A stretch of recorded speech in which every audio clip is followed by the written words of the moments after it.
Oh, shout out sa Ratsada Anglers, sa Fish on Anglers.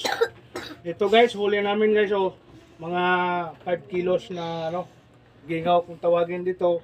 So, ito yung nakahuli ko dati na ano, ngayon siya pa rin yung nakahuli ko na ano.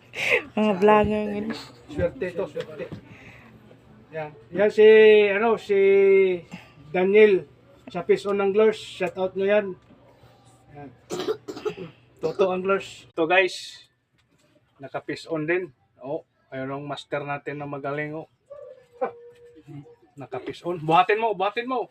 Pakita mo sa YouTube. Oh. Binuhat na guys. Hindi siya makita kaya ako ka. Oh guys, yan. Ah. Tsa, pwede na talaga yan. Pero tinaan na nung ang suba nung.